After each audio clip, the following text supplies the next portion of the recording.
Hello everyone. आज का जो हमारा टॉपिक है वो है इलेक्ट्रोकेमिकल सीरीज। इलेक्ट्रोकेमिकल सीरीज क्या होता है? जैसे कुछ केमिकल रिएक्शंस होती है, जैसे डिस्प्लेसमेंट रिएक्शन होती है। तो डिस्प्लेसमेंट रिएक्शन में हम ये बोलते हैं कि जो मोर रिएक्टिव एलिमेंट होता है वो लेस रिएक्टिव एलिमेंट को उसके सोल्यूशन से डिस्प्लेस कर देता है। तो वो मोर रिएक्टिव और लेस रिएक्टिव का मतलब क्या होता है वो हम इस इलेक्ट्रोकेमिकल सीरीज में डिस्कस करेंगे। तो इलेक्ट्रोकेमिकल सीरीज क्या होती है? The arrangement of elements in order of increasing और decreasing electrode potential values is called electrochemical series. जब हम एलिमेंट्स को अरेंज करेंगे उनके इंक्रीजिंग या डिक्रीजिंग इलेक्ट्रोड पोटेंशियल के बेसिस में, उनके डिक्रीजिंग और इंक्रीजिंग इलेक्ट्रोड पोटेंशियल वैल्यूज के बेसिस में, तो जो हमारे पास सीरीज आएगी, जो हमारे पास अरेंजमेंट आएगा, उसी को हम बोलते हैं इलेक्ट्रोकेमिकल सीरीज। लेकिन हमें ये बोला गया है कि हमने ये जो इलेक्ट्रोड पोटेंशियल है, इलेक्ट्रोड पोटेंशियल दो टाइप का होता है, ऑक्सीडेशन पोटेंशियल और रिडक्शन पोटेंशियल। तो हमने उसमें जो एलिमेंट्स हैं उनको हमने उनके रिडक्शन पोटेंशियल के इंक्रीजिंग या डिक्रीजिंग ऑर्डर में हमने क्या करना है? अरेंज करना है। हमने ऑक्सीडेशन पोटेंशियल के ऑर्डर में अरेंज नहीं करना है, हमने एलिमेंट्स को उनके इंक्रीजिंग या डिक्रीजिंग रिडक्शन पोटेंशियल के ऑर्डर में क्या करना है? अरेंज करना है। तो जो सीरीज हमारे पास आएगी उसको हम क्या बोलते हैं? Electrochemical series. जैसे हमने कुछ एलिमेंट्स लिए हुए हैं, एलिमेंट्स का मतलब यहाँ पे मेटल्स का आएगा। हमें मेटल्स को, इलेक्ट्रोड को जो होंगे उनके रिडक्शन पोटेंशियल के बेसिस पे, उनके इंक्रीजिंग या डिक्रीजिंग रिडक्शन पोटेंशियल के बेसिस पे अरेंज करना है। तो हमने यहाँ पे जो सीरीज ली है वो इंक्रीजिंग रिडक्शन पोटेंशियल के बेसिस पे ली हुई है। हम डिक्रीजिंग रिडक्शन पोटेंशियल के बेसिस पे भी एलिमेंट्स को अरेंज कर सकते हैं। यहाँ पे ये सारी मेटल्स हैं, लेकिन हाइड्रोजन को छोड़ के। अब हाइड्रोजन तो मेटल नहीं है, तो हाइड्रोजन को हमने किससे लिया है? क्योंकि हम जो स्टैंडर्ड हाइड्रोजन इलेक्ट्रोड यूज करते हैं, जो वो पोटेंशियल यूज करते हैं, उसमें तो हम हाइड्रोजन का यूज करते हैं, इसलिए हमने यहाँ पे हाइड्रोजन यूज किया है। तो ये जो हमारे पास सीरीज है जिसमें हमने एलिमेंट्स को, मेटल्स को उनके इंक्रीजिंग रिडक्शन पोटेंशियल के बेसिस पे अरेंज किया है, ये जो सीरीज है इसी को हम क्या बोल रहे हैं? Electrochemical series. अब इस इलेक्ट्रोकेमिकल सीरीज से हमें क्या पता चल रहा है? लिथियम से लेकर फ्लोरीन तक। तो इससे हमें यह पता चल रहा है जो लिथियम है उसका रिडक्शन पोटेंशियल क्या है? माइनस में है। रिडक्शन पोटेंशियल माइनस में होने का मतलब यह है कि जो लिथियम है वो रिड्यूस नहीं हो रहा है, वो ऑक्सीडाइज हो रहा है। लिथियम जो है वो ऑक्सीडाइज हो रहा है, वो ऑक्सीडेशन शो करता है, वो इलेक्ट्रॉन को रिलीज करता है। लिथियम की जो इलेक्ट्रॉन की रिलीज करने की टेंडेंसी होती है, ऑक्सीडाइज होने की टेंडेंसी होती है, वो ज्यादा होती है। तो हम इसका रिडक्शन पोटेंशियल कैसे लेंगे? जो लिथियम का ऑक्सीडेशन पोटेंशियल आएगा, जो रिडक्शन पोटेंशियल होता है वो ऑक्सीडेशन पोटेंशियल का ही रिवर्स होता है। वो इक्वल इन मैग्नीट्यूड होता है लेकिन रिवर्स इन डायरेक्शन होता है, रिवर्स इन साइन होता है। तो अगर इसका ऑक्सीडेशन पोटेंशियल क्या आया था? 3.03, तो इसका रिडक्शन पोटेंशियल क्या आएगा? -3.03। तो इसलिए लिथियम का रिडक्शन पोटेंशियल क्या होगा? हमने उसकी ऑक्सीडेशन पोटेंशियल से ही उसका रिडक्शन पोटेंशियल निकाला है। तो लिथियम ये टॉप में है, टॉप में मतलब इसका लिथियम का जो रिडक्शन पोटेंशियल है वो बिल्कुल क्या है? कम है, क्योंकि हमने इंक्रीजिंग ऑर्डर में लिया है। तो अगर हम डाउन तक जाएंगे, बॉटम तक जाएंगे, तो ये जो रिडक्शन पोटेंशियल है वो क्या होता जाएगा? इंक्रीज होता जाएगा। और लिथियम जो है उसका रिडक्शन पोटेंशियल सबसे कम होगा, क्योंकि इससे हमें यह पता चलेगा कि लिथियम जो है इसका रिडक्शन पोटेंशियल माइनस में है, कम है। तो मतलब लिथियम जो है वो ऑक्सीडाइज नहीं होगा, वो रिड्यूस नहीं होगा, वो ऑक्सीडाइज होगा, वो ऑक्सीडेशन शो करेगा। और जैसे जैसे हम डाउन द सीरीज जाते जाएंगे, वैसे वैसे एक एलिमेंट की रिड्यूस होने की कैपेसिटी, टेंडेंसी क्या होती जाएगी? इंक्रीज होती जाएगी। तो मतलब फ्लोरीन जो बॉटम में है, ये सबसे ज्यादा, इसकी जो रिडक्शन पोटेंशियल है वो सबसे ज्यादा है, +2.87, जिसकी वजह से हम ये बोलेंगे कि सबसे ज्यादा रिड्यूस होने की कैपेसिटी किसमें है? फ्लोरीन में। अब ये एक बात होगी, अब अगर लिथियम जो है, ये जो एलिमेंट्स जो हैं, ये जो हाइड्रोजन के अबव हैं जिनका रिडक्शन पोटेंशियल माइनस में है, तो ये क्या करेंगे? ये रिडक्शन से ज्यादा ऑक्सीडेशन शो करेंगे। लेकिन हमने यहाँ पे उनको रिडक्शन पोटेंशियल ही लिया हुआ है। जैसे जैसे हम लिथियम टू पोटाशियम मूव करेंगे, पोटाशियम से कैल्शियम, कैल्शियम से सोडियम, फिर मैग्नीशियम, फिर aluminium, zinc, iron, lead, hydrogen, copper, silver, gold, fluorine, वैसे वैसे क्या होता जाएगा? इन एलिमेंट्स की रिड्यूस होने की कैपेसिटी इंक्रीज होती जाएगी। तभी इनकी जो वैल्यूज है वो क्या होती जाती है? रिडक्शन पोटेंशियल की वैल्यूज क्या होती जाती है? इंक्रीज होती जाती है। अब लिथियम जो है वो ऑक्सीडाइज होगा, ये खुद तो ऑक्सीडाइज होगा, ऑक्सीडेशन शो करेगा, लेकिन किसी दूसरे एलिमेंट को वो क्या करेगा? रिड्यूस करेगा। क्योंकि ये खुद ऑक्सीडाइज हुआ है, इसने इलेक्ट्रॉन जो है वो रिलीज करे हैं, वो किसी दूसरे एलिमेंट को देगा और वो दूसरा एलिमेंट इलेक्ट्रॉन गेन करेगा, और इलेक्ट्रॉन गेन करने को क्या बोलते हैं? रिडक्शन बोलते हैं। इसलिए हम बोलते हैं कि जो एलिमेंट खुद ऑक्सीडाइज होंगे वो दूसरे को क्या करेंगे? रिड्यूस करेंगे। और जो खुद ऑक्सीडाइज होते हैं और दूसरे को रिड्यूस करते हैं वो वो एक्ट करते हैं एज अ रिड्यूसिंग एजेंट। इसका मतलब लिथियम जो है वो स्ट्रॉन्ग रिड्यूसिंग एजेंट है। तो इसकी जो मेटल की रिड्यूसिंग कैपेसिटी यहां से बॉटम टू जब टॉप मूव करेंगे तो रिड्यूसिंग कैपेसिटी इंक्रीज करेगी, क्योंकि ये ऑक्सीडेशन कैपेसिटी इंक्रीज कर रही है, ऑक्सीडेशन करने की टेंडेंसी इंक्रीज कर रही है। और जब हम डाउन द ग्रुप जाएंगे तो क्या होगा, मेटल की ऑक्सीडाइजिंग एक्टिविटी इंक्रीज होगी। क्यों इंक्रीज होगी? क्योंकि अगर हम बात करते हैं फ्लोरीन की, फ्लोरीन का ऑक्सीडेशन जो रिडक्शन पोटेंशियल है वो सबसे ज्यादा है, मतलब इसमें रिडक्शन करने की टेंडेंसी जो है वो सबसे ज्यादा है। फ्लोरीन खुद तो वो रिड्यूस हो जाएगा, खुद वो रिडक्शन शो करेगा, लेकिन रिडक्शन कैसे शो करेगा? जब ये इलेक्ट्रॉन गेन करेगा, इलेक्ट्रॉन गेन करेगा तो दूसरे किसी एलिमेंट से इलेक्ट्रॉन गेन करेगा। अब दूसरे किसी एलिमेंट से इलेक्ट्रॉन गेन करेगा तो वो दूसरा एलिमेंट तो इलेक्ट्रॉन लूज करेगा, तो दूसरा एलिमेंट जो इलेक्ट्रॉन लूज करेगा मतलब उसमें क्या होगी, ऑक्सीडेशन होगी। तो वो एलिमेंट जो खुद रिड्यूस हो रहा है वो दूसरे को क्या करेगा, ऑक्सीडाइज करेगा। और ऐसे सब्सटेंसेस जो खुद रिड्यूस होते हैं दूसरे को ऑक्सीडाइज करते हैं वो एक्ट करते हैं एज अ ऑक्सीडाइजिंग एजेंट। इसलिए हम बोलेंगे डाउन द ग्रुप क्या होता है, मेटल की ऑक्सीडाइजिंग एक्टिविटी इंक्रीज करती है क्योंकि रिडक्शन पोटेंशियल इंक्रीज कर रहा है, रिडक्शन करने की टेंडेंसी इंक्रीज करती है। और अगर हम top to bottom, bottom to top जाएंगे तो मेटल की रिड्यूसिंग एक्टिविटी इंक्रीज करेगी क्योंकि इसकी ऑक्सीडेशन कैपेसिटी जो है वो क्या हो रही है, इंक्रीज हो रही है। तो ये जो सीरीज बन रही है ये क्या है, इलेक्ट्रोकेमिकल सीरीज है। अब हम देखेंगे कि इस इलेक्ट्रोकेमिकल सीरीज की एप्लीकेशन क्या है।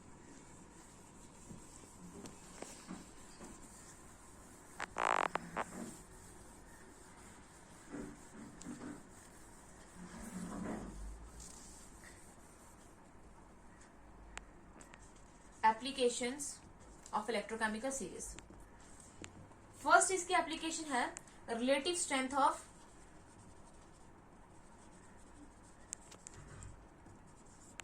Oxidising and reducing agent.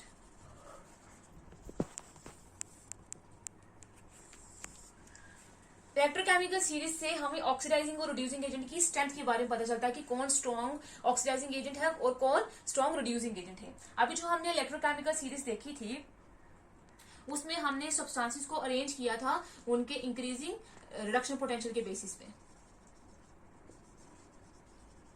मतलब ये बोल सकते हैं इंक्रीजिंग टेंडेंसी फॉर रिडक्शन के बेसिस पे।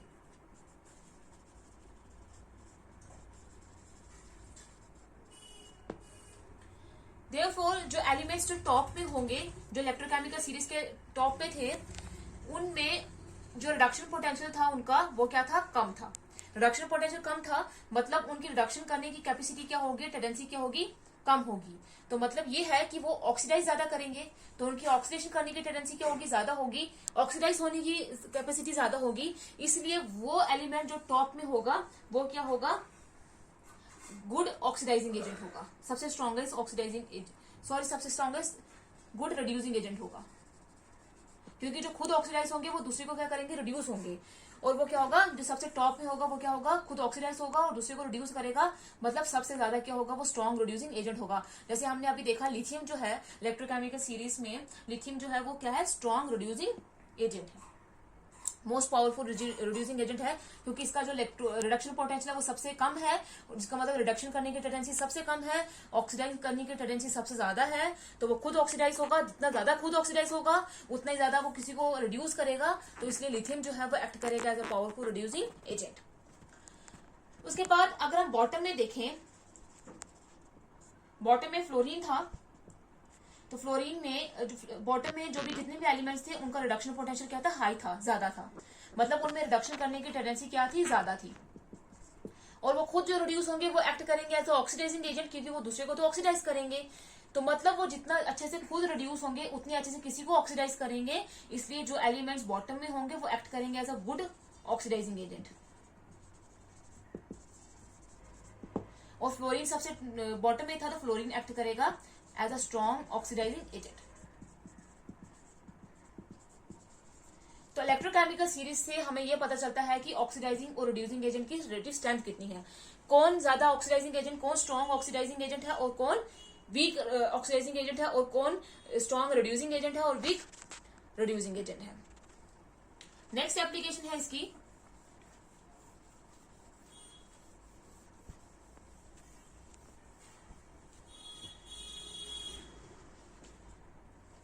Calculation of the electrode potential of the cell, calculation of the electrode potential of cell.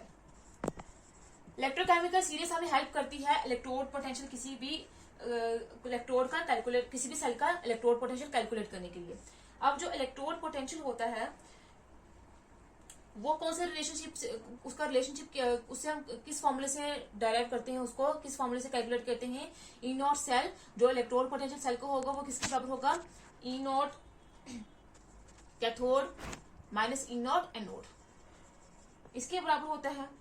या फिर हम ये बोलेंगे कैथोड में हमेशा क्या होती है, रिडक्शन, तो E naught reduction minus E naught oxidation, anode में हमेशा ऑक्सीडेशन होती है। तो इस फॉर्मूले से हम क्या करते हैं, इलेक्ट्रोड पोटेंशियल किसी भी सेल का कैलकुलेट करते हैं। अब अगर हम लेते हैं कोई भी सेल, जैसे सेल लेते हैं जिसमें क्या हुआ है, जिंक जो है और कॉपर का सेल लेते हैं, जिसमें जिंक एक्ट कर रहा है एज अ एनोड और कॉपर एक्ट कर रहा है एज अ कैथोड। अब हमने इलेक्ट्रोकेमिकल सीरीज देखी थी, जो एनोड एज एक्ट करेगा उसमें ऑक्सीडेशन होगी, ऑक्सीडेशन होगी तो मतलब उसका रिडक्शन पोटेंशियल कम होगा, और कॉपर का रिडक्शन पोटेंशियल क्या होगा, वो एक्ट कर रहा है एज अ कैथोड, इलेक्ट्रॉन को एक्सेप्ट करेगा, इसका मतलब इसका रिडक्शन पोटेंशियल क्या होगा, ज्यादा होगा। तो इलेक्ट्रोकेमिकल सीरीज से हमें जिंक का इलेक्ट्रोड पोटेंशियल कितना मिला है, -0.34, और एनोड का कितना है, कॉपर का कितना है, सॉरी इसका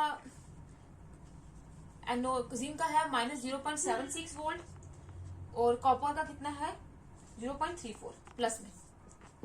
तो हम इसका सेल का इलेक्ट्रोड पोटेंशियल इजीली कैलकुलेट कर सकते हैं। E cell is equal to reduction कहाँ हो रही है, कॉपर में, क्योंकि कॉपर की रिडक्शन पोटेंशियल की वैल्यू क्या है, ज्यादा है, तो आ जाएगा 0.34 माइनस ऑक्सीडेशन किस में हो रही है, जिंक में, क्योंकि वो एक्ट कर रहा है एज अ एनोड, और उसका रिडक्शन पोटेंशियल क्या है, माइनस में है, कम है, तो वो एक्ट करेगा एज अ उसमें क्या हो रही होगी, ऑक्सीडेशन हो रही होगी, तो आ जाएगा -0.64, तो क्या आ जाएगा 0.34 प्लस माइनस माइनस प्लस हो जाएगा 6.74, तो इसको अगर हम ऐड करेंगे तो आ जाएगा 1.1 वोल्ट। तो इसका मतलब जो ई सेल का जो इलेक्ट्रोड पोटेंशियल सेल का निकला है वो कितना निकला, 1.1 वोल्ट। तो ऐसे हम क्या कर सकते हैं, इलेक्ट्रोकेमिकल सीरीज से इलेक्ट्रोड पोटेंशियल कैलकुलेट कर सकते हैं। और इससे हम एक और चीज भी कैलकुलेट कर सकते हैं, अगर हमें सपोज है, अगर हमें किसी भी इलेक्ट्रोड का इलेक्ट्रोड पोटेंशियल चाहिए 1.1 वोल्ट का, तो हमें क्या पता है कि 1.1 वोल्ट का इलेक्ट्रोड पोटेंशियल किसको कनेक्ट करके आ रहा है, जिंक और कॉपर को जब हम कपल करेंगे, जिंक और कॉपर को जब हम कनेक्ट करेंगे तब जाकर इलेक्ट्रोड पोटेंशियल जो है वो 1.1 वोल्ट आएगा। तो इसलिए हम क्या करते हैं कि अगर हमें 1.1 वोल्ट इलेक्ट्रोड पोटेंशियल चाहिए तो हम क्या करेंगे, इलेक्ट्रोकेमिकल सीरीज से हम देखेंगे कि हम जिंक और कॉपर को जब हम क्या करेंगे, कपल करेंगे, तो हमारे पास जो इलेक्ट्रोड पोटेंशियल है वो 1.1 आ जाएगा। तो 1.1 आ जाएगा तो क्या होगा, इससे हम क्या कर सकते हैं, इलेक्ट्रोकेमिकल सीरीज से हम क्या करते हैं, इलेक्ट्रोड पोटेंशियल निकाल सकते हैं, हम अपना डिजायर्ड इलेक्ट्रोड पोटेंशियल जो है वो कैलकुलेट कर सकते हैं। नेक्स्ट इसकी जो एप्लीकेशन है, एप्लीकेशन नंबर 3,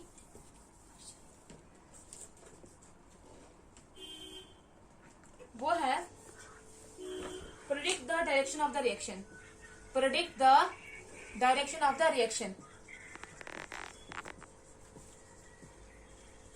हम किसी भी रिएक्शन की जो डायरेक्शन है वो प्रेडिक्ट आसानी से कर सकते हैं थ्रू इलेक्ट्रोकेमिकल सीरीज। जैसे अगर हमारे पास क्या हो रहा है, कोई भी रिएक्शन जैसे हो रही है, जैसे जिंक कॉपर सल्फेट के साथ रिएक्ट करता है और क्या बना देता है, जिंक सल्फेट और कॉपर जो है वो बाहर निकाल देता है। तो जिंक जो है वो कॉपर सल्फेट के साथ रिएक्ट करेगा तो क्या बना देगा, जिंक सल्फेट बना देगा प्लस कॉपर बना देगा। अब इस रिएक्शन से इसकी डायरेक्शन कैसे पता चलेगी कि रिएक्शन सही डायरेक्शन में जा रही है या नहीं जा रही है, तो ये डिस्प्लेसमेंट रिएक्शन है। यहाँ पे जिंक जो सल्फेट के साथ रिएक्ट करके जिंक सल्फेट बना दिया, मतलब कॉपर ने जिंक को क्या कर दिया, डिस्प्लेस कर दिया है। तो कॉपर बीइंग मोर रिएक्टिव, उसने जिंक को क्या कर दिया, डिस्प्लेस कर दिया है। तो जिंक का जो इलेक्ट्रोड पोटेंशियल होता है वो कितना होता है, माइनस में होता है 0.76, कम होता है रिडक्शन पोटेंशियल, और कॉपर का कितना होता है 0.34, मतलब ज्यादा होता है। तो जिंक का जो है, कॉपर का इलेक्ट्रोड पोटेंशियल इससे ज्यादा है, तो मतलब ये है कि जो जिंक है उसकी ज्यादा टेंडेंसी है ऑक्सीडेशन शो करने की, और कॉपर की लेस टेंडेंसी है ऑक्सीडेशन शो करने की, वो क्या करेगा, रिड्यूस करेगा। तो मतलब ये जो रिएक्शन है वो क्या होगी, कॉपर जो है वो ज्यादा रिएक्टिव होगा, इसलिए कॉपर क्या करेगा, इसको ज्यादा डिस्प्लेस कर देगा। लास्ट एप्लीकेशन है इसकी predict the whether a metal can liberate hydrogen from acid or not। Next application ये है कि हम इससे ये प्रिडिक्ट कर सकते हैं कि एक मेटल जो है वो एसिड के साथ रिएक्ट करके हाइड्रोजन रिलीज कर सकती है या नहीं रिलीज कर सकती है। तो इलेक्ट्रोकेमिकल सीरीज में वो सारी मेटल्स जो हाइड्रोजन से ऊपर होंगी, जैसे जिंक, मैग्नीशियम, सोडियम, कैल्शियम, वो क्या करेंगी, जिनका रिडक्शन पोटेंशियल जो है वो नेगेटिव होगा, जिनका रिडक्शन पोटेंशियल हाइड्रोजन से कम होगा, वो एसिड के साथ रिएक्ट करेंगी, जैसे HCl के साथ, H2SO4 के साथ, और क्या रिलीज कर देंगी, हाइड्रोजन गैस रिलीज करेंगी। लेकिन जो मेटल्स हाइड्रोजन से इलेक्ट्रोकेमिकल सीरीज में नीचे आएंगी, जिनका रिडक्शन पोटेंशियल क्या होगा, पॉजिटिव होगा, वो जो है वो कभी भी एसिड के साथ रिएक्ट करके हाइड्रोजन गैस रिलीज नहीं करेंगी। क्यों रिलीज नहीं करेंगी? क्योंकि एसिड में क्या होते हैं, H पॉजिटिव आयंस होते हैं, तो जो हाइड्रोजन से नीचे वाली जो एलिमेंट्स होंगे वो हाइड्रोजन से ज्यादा रिएक्टिव होंगी, तो वो क्या करेंगी, इलेक्ट्रॉन लूज नहीं करेंगी, हाइड्रोजन को इलेक्ट्रॉन नहीं देंगी और H2 गैस नहीं बनाएंगी, क्योंकि वो उनका रिडक्शन पोटेंशियल ज्यादा होगा, वो क्या करेंगी, ज्यादा रिड्यूस होंगी, वो ज्यादा रिडक्शन शो करेंगी, तो वो इलेक्ट्रॉन को एक्सेप्ट करेंगी, ना तो इलेक्ट्रॉन देंगी, ताकि हाइड्रोजन गैस रिलीज हो जाए। इसलिए वो एलिमेंट्स जो हाइड्रोजन से नीचे आते हैं उनकी वो कभी भी एसिड के साथ रिएक्ट करके हाइड्रोजन गैस रिलीज नहीं करते हैं। लेकिन जो हाइड्रोजन से ऊपर आएंगे, जो हाइड्रोजन से कम रिएक्टिव होंगे, जिनका रिडक्शन पोटेंशियल हाइड्रोजन से कम है, वो क्या करते हैं, हाइड्रोजन गैस रिलीज कर देते हैं। जैसे लिथियम है, वो HCl के साथ रिएक्ट करेगा तो बना देगा लिथियम क्लोराइड प्लस, यहाँ पे 2 टाइम लिथियम ले लेंगे, 2 टाइम HCl ले लेंगे, तो ये बना देगा 2 टाइम LaCl, और क्या कर देगा, हाइड्रोजन गैस जो है वो बाहर रिलीज कर देगा। तो इसलिए हम बोलते हैं कि जो हाइड्रोजन से कम रिएक्टिव एलिमेंट्स हैं वो हाइड्रोजन गैस को रिलीज करते हैं, और जो हाइड्रोजन से ज्यादा रिएक्टिव एलिमेंट्स हैं वो हाइड्रोजन गैस को रिलीज नहीं करते हैं।